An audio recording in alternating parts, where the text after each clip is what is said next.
Yo, what's up mga katropa? Kamusta kayo mga ludi, mga lods? Kamusta kayo?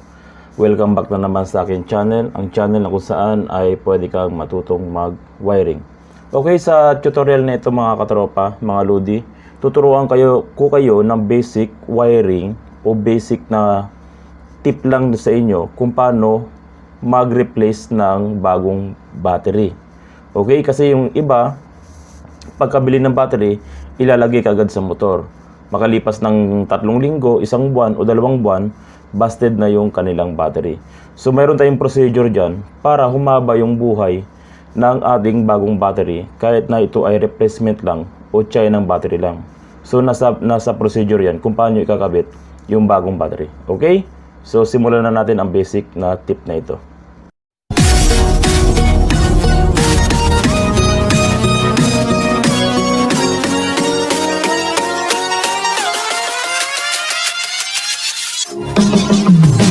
Mga katropa, huwag niyong kalimutang suportahan ang aking channel. Huwag niyong kalimutang mag-subscribe upang makatanggap kayo ng tip tungkol sa pagwawiring.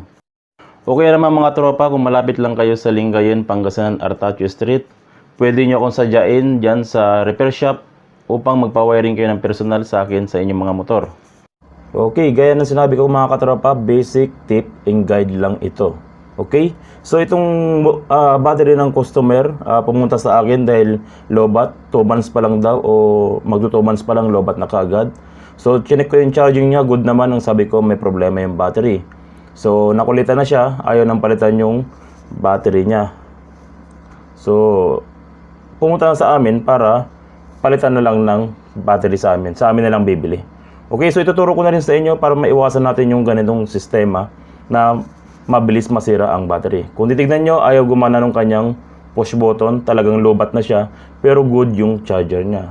So nasa procedure din kasi mga katropa, kahit na local yung bibilhin yung battery, walang problema kasi kahit hindi original, kahit replacement, parang MSM lang, replacement din, walang problema dyan. Nasa procedure kung paano magkabit kayo ng battery. Huwag nyo agad isasalpak. So una, pag bagong battery, huwag nyo agad isasalpak. Kung mayroon kayong charger o sa inyong shop may charger kayo, bago nyo ibenta, i-charge nyo muna ng mga 10 minutes yung battery. Kasi yung battery, bibili ng shop doon sa supplier, naka-stock na ng ilang buwan yan, o almost a month na naka-stock.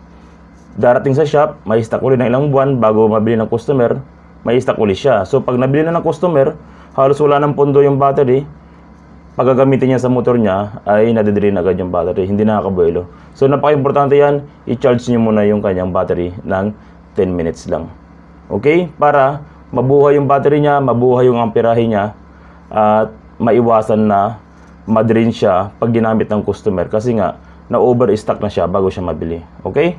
So hayaan muna natin yung battery dyan, pabayaan natin ng 10 minutes lang.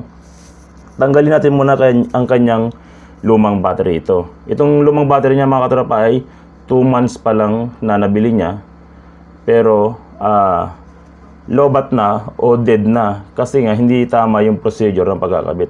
So kung matsambahan nyo na nilagay nyo yung battery nyo hindi na dead, natsambahan nyo na medyo sariwa pa yung battery. Pero kadalasan 2 months o 3 months dead na. So ayun yung iiwasan natin. Kaya ituturo ko sa inyo yung tamang procedure.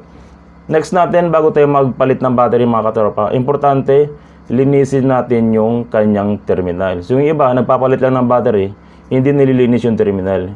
Yung terminal niya mga katropa, kinokorrosion yan. So, pag sinalpak niyo yung bagong battery nyo, na hindi nyo nilinis yung terminal, mahina rin yung pick up ng motor doon sa amperahe ng battery o sa voltahe ng battery. Mahihirapan din siya. Kaya ugaliin natin, lalo na pag gumagawa tayo ng motor, ugaliin natin, nalinisan natin yung terminal ng battery ng ating customer para satisfy sila.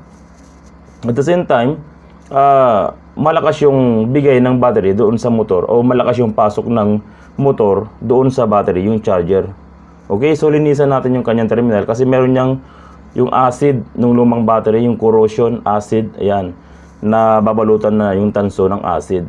So hindi siya ganong nagko-contact. Kaya kailangan lihain natin. Okay? Yan. Lihain yung negative, tapos next yung positive. Basta dalawang terminal ang lilihain nyo dyan. Tatanggalin nyo lang yung corrosion o yung nangingitim na, makikita nyo nangingitim na acid ng battery yun. Ayun yung tubig na na tutuyo dun sa mismong battery. Okay, yan. Ugaliin nating linisin yung ating terminal pag nagpapalit tayo ng battery. Okay? Yan. Okay na yan? Malinis na yung negative at positive natin. Okay? So, palipasin muna natin sa 10 minuto na naka-charge yung ating battery. A few moments later. Okay? So, 10 minutes na nakalipas. Good na to. Pwede na natin kunin. Ayan. Malamang buhay na yan. Napunduhan na yan. Hindi na mahihirapan yung battery natin. Okay? So, ibig sabihin na-refresh na siya. Na-refresh na yung voltahe niya. Na-refresh na yung kanyang amperahe. Next na ilalagay. Napaka-basic lang. Siyempre, ilalagay natin sa motor na. Yan. Ilagay natin yung terminal ng negative. Yan.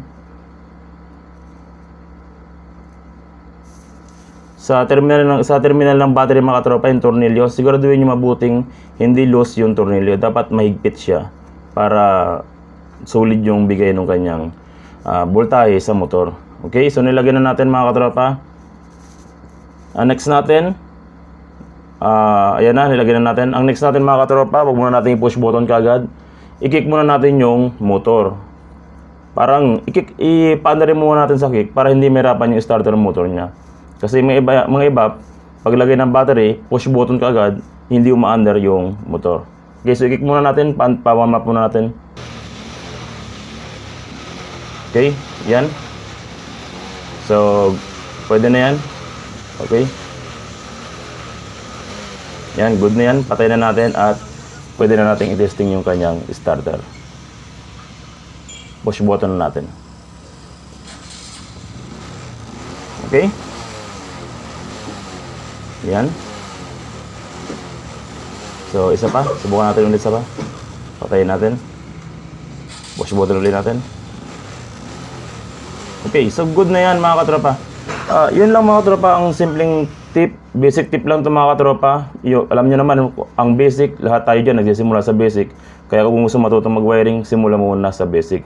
Kung nasunod mo yung procedure na to, hindi ka mababalikan ng battery.